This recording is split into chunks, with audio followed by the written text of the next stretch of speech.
Hi students, welcome back to my YouTube channel S Pandey English Classes.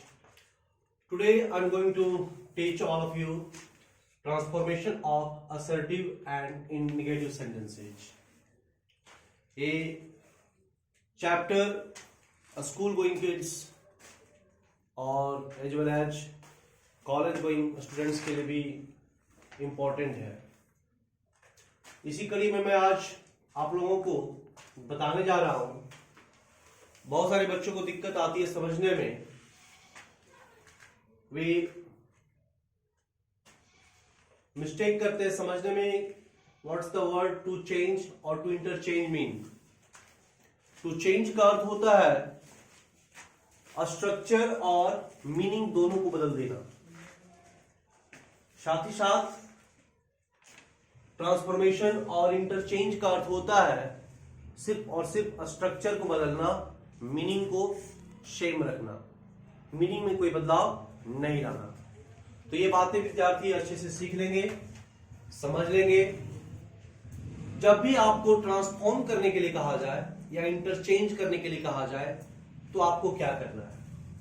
तो आपको इस बात पर ध्यान देना है कि you have to change the structure, you have to change the structure but not the meaning. आप मीनिंग को नहीं बदलेंगे, स्ट्रक्चर को बदलेंगे, मीनिंग को नहीं बदलेंगे. स्ट्रक्चर में परिवर्तन का मतलब है स्ट्रक्चर में कोई भी नया शब्द जोड़ देंगे, एक नेगेटिव वर्ड जोड़ देंगे, सेंटेंस आपका नेगेटिव दिखने लगेगा बट मीनिंग वही रहेगा. अब मीनिंग वही रहेगा इसके लिए हमें क्या करना होगा, कुछ एडिशनल चेंजेस करना होगा. तो अलग अलग प्रकार के सेंटेंसेज में अलग अलग प्रकार के रूल्स अप्लाइड होते हैं. तो आइए हम देखते हैं. सबसे पहले कुछ सेंटेंसेज हमने लिए हैं बोर्ड पर. पहला यहां पे हमने एक फॉर्मूला तैयार किया है by using an antonym after not. As not कहां पे आएगा, नेगेटिव बनाने के लिए वर्ड्स वाक्य में हमें जो हेल्पिंग वर्ब होते हैं उसके बाद नॉट को लगा देंगे.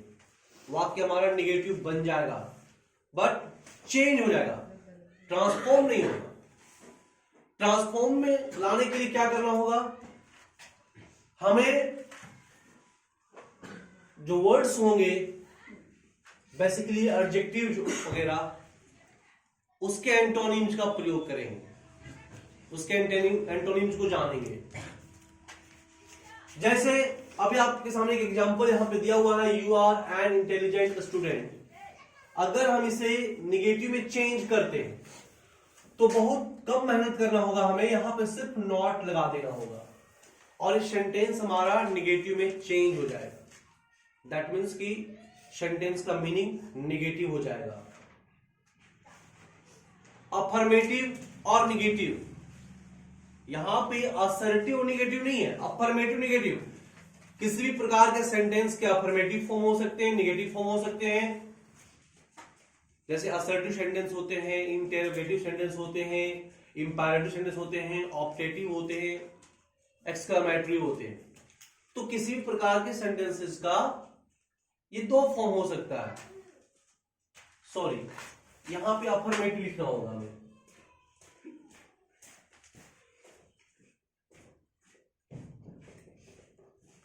ओके, अफर्मेटिव टू नेगेटिव सीखने में असर्टिव अलग चीज होता है. अगर हम बात करेंगे कि ये सेंटेंस असर्टिव है तो ये भी सेंटेंस अगर असर्टिव है, नोट लगने के बाद भी सेंटेंस असर्टिव ही रहेगा. असर्टिव का मतलब क्या हो, that assert something, that declare something, that announces something, that is an statement, that is a statement.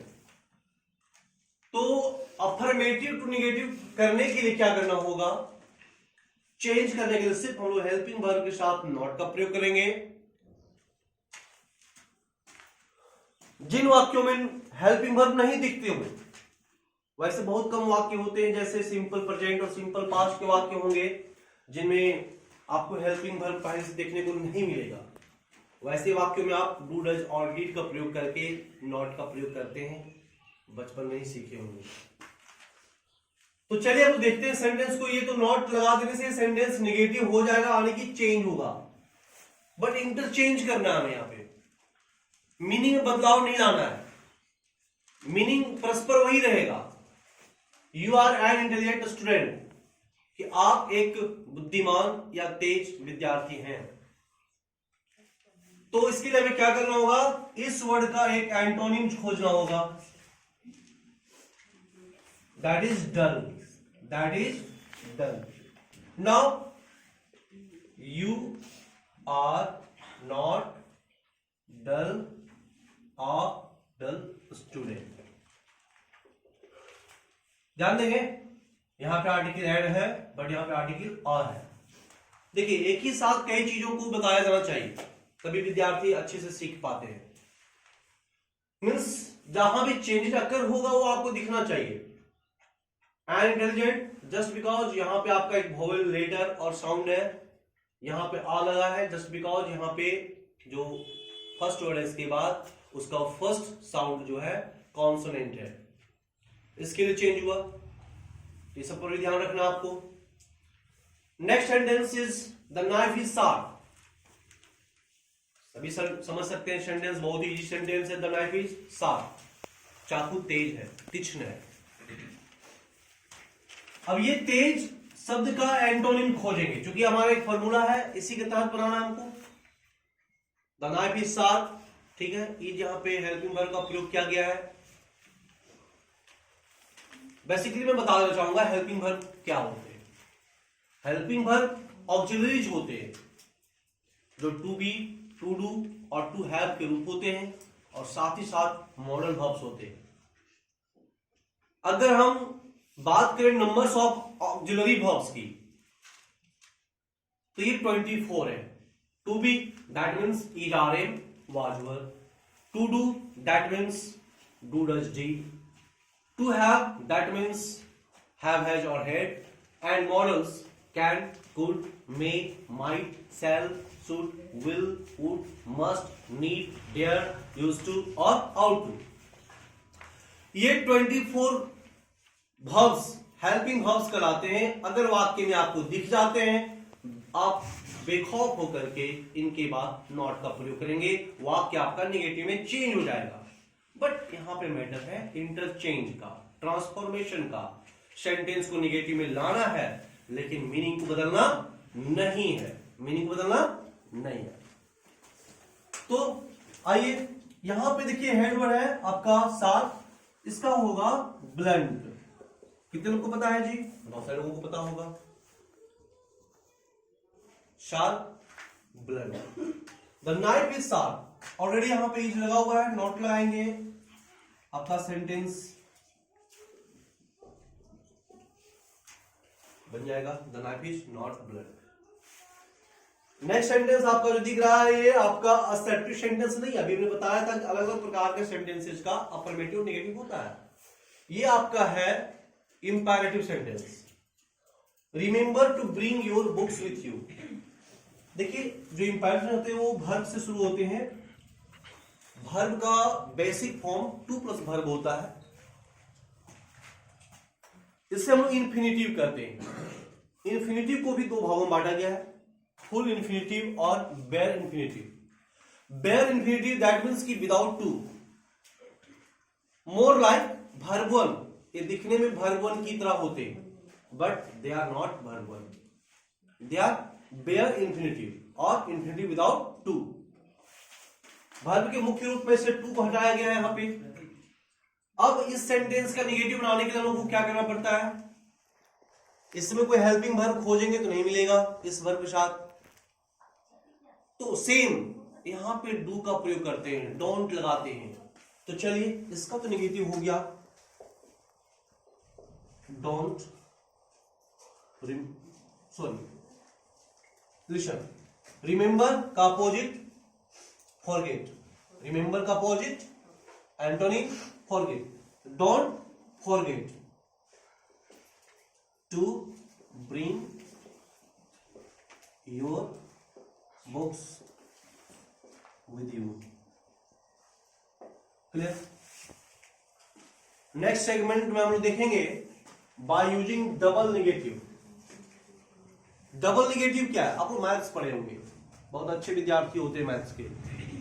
आप लोग पता होता है minus minus plus, Yes, same theory will be applied here. I'm going to apply the same theory here. See, I tried every plan. मैंने क्या किया भाई, हर संभव प्रयत्न किया, प्रयास किया, योजना पर काम किया किसी चीज को करने के लिए, बट काम शायद नहीं हुआ होगा।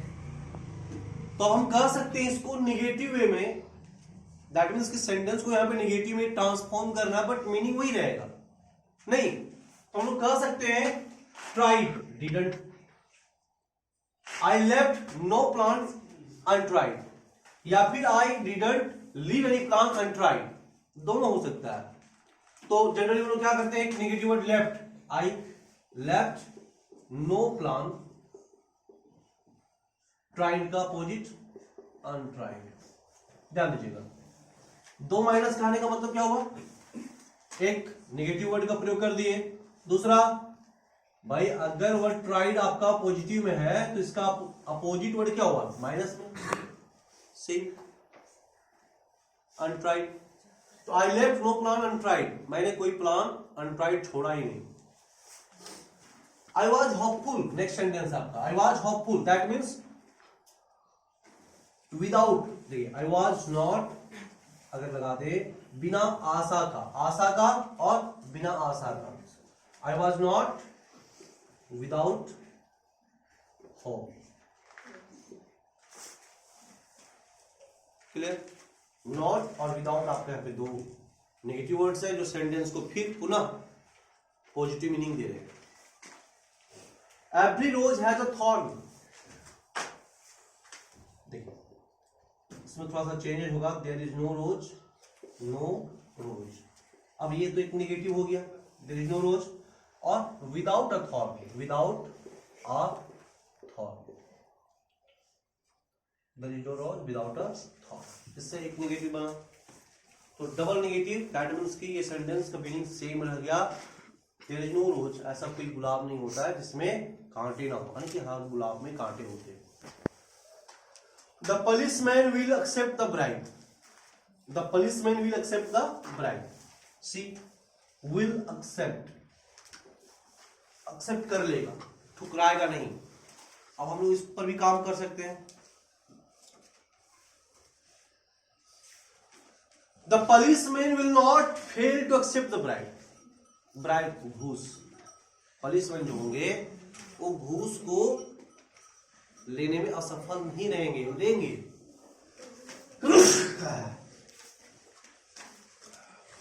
तो बनाएंगे हम लोग उसको, द policeman will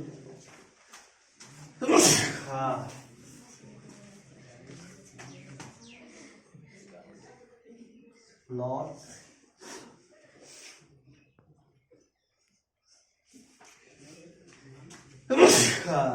माफ करेंगे, थोड़ी सी स्नीजिंग आ रही है।